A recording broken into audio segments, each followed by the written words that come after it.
Hello' everyone, welcome to my channel. মই আজিৰ ভিডিঅ'টোত আলোচনা কৰিবলৈ গৈ আছো কিদৰে অতি সহজ উপায়েৰে ইমপাৰফেক্ট ৰুটৰ মান উলিয়াব পাৰি। লেটছ সি। আমি সকলোৱে জানো পাৰফেক্ট ৰুটৰ মান কেনেকৈ উলিয়াব লাগে আৰু কি হয়। যেনেকে √4ৰ মান, √4ৰ মান কিমান হয়? 2 হয়। ঠিক আছে।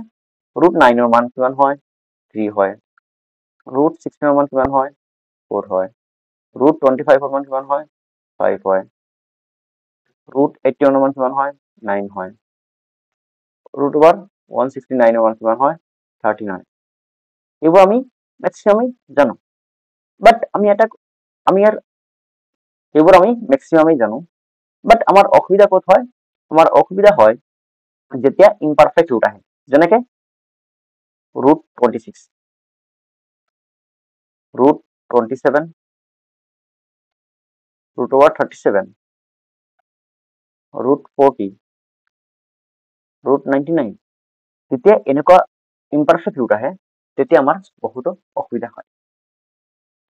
আজিৰ ভিডিঅ'ত তোমালোকৰ লগত এটা অতি সহজ ট্ৰিক দিবলৈ গৈ আছো, যাৰ সহায়ত তোমালোকে কি কৰিব পাৰা? ইমপাৰফেক্ট ৰুটৰ মান অতি সহজে উলিয়াব পাৰিবা। চোৱা, √26ৰ মান কিমান হ'ব? √26ক আমি কি লিখিব পাৰি? √26ক লিখিব পাৰি 25 প্লাছ 1। এনেকে লিখিব পাৰি না নাই? √26ক আমি কি লিখিব পাৰো? 25 প্লাছ 1। ঠিক আছে।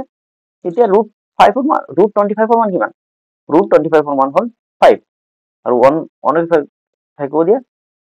এই ৰুট ওভাৰৰ সলনি তোমালোকে কি কৰা? ইয়াত 2 এটা দি দিয়া আৰু এইটো 5ক ইয়াত বহাই দিয়া। ঠিক আছে, বহাই দিলা। এতিয়া তোমালোকে এইটো সলভ কৰা। এইটো সলভ কৰাৰ কাৰণে তোমালোকে আকৌ এলচিএম ল'ব নালাগে। তোমালোকে এইটো অতি সহজ এটা উপায় সলভ কৰিব পাৰা। যেনেকে এইটোৰ লগত মাল্টিপ্লাই কৰি দিয়া আৰু এইটোৰ তলত যে 1 আছে তোমালোকে এইটো মনে মনে ধৰি লোৱা। কি কৰিবা? তাৰপিছত এইটোৰ লগত এইটো মাল্টিপ্লাই কৰি দিয়া। ঠিক আছে, আৰু এই দুটা একেলগে মাল্টিপ্লাই কৰা।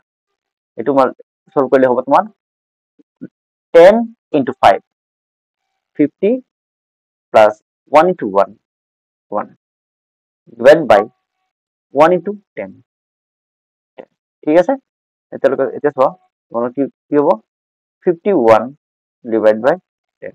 এতিয়া মান হ'ব 5.1। ৰ মান কিমান হ'ল? 5.1।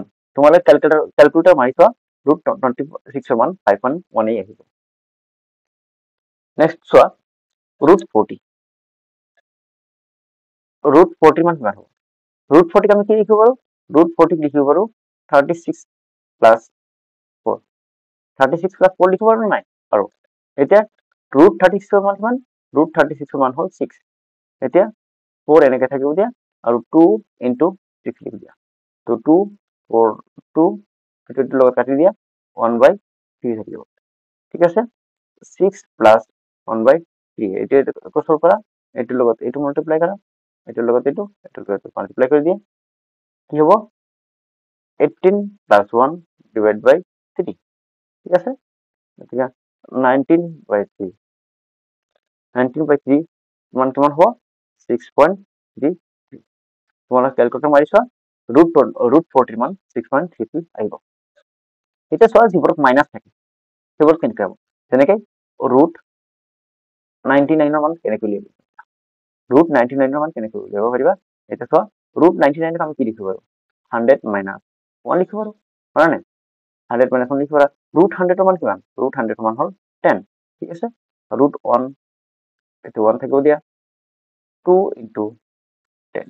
ঠিক আছে, এতিয়া আমি এইটোক লিখিব পাৰো 10 minus 1/20।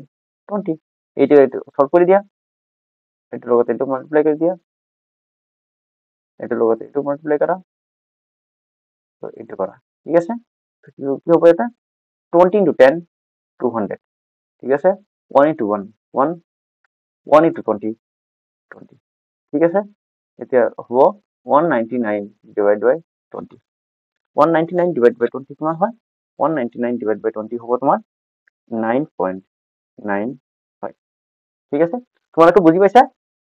এতিয়া তোমালোকে নিজে নিজে উলিয়াবা। √37ৰ মান, √84, √67 আৰু √76। এই চাৰিটাৰ মান ওলাই কমেণ্ট বক্সত কমেণ্ট কৰিবা। যদি মোৰ ট্ৰিকটো ভাল লাগিছে তেনেহ'লে কি কৰিবা, তোমালোকে বন্ধু বান্ধৱী ভাইটি ভণ্টিৰ লগত শ্বেয়াৰ কৰিবা। থেংক ইউ ফৰ ৱাচিং মাই ভিডিঅ'।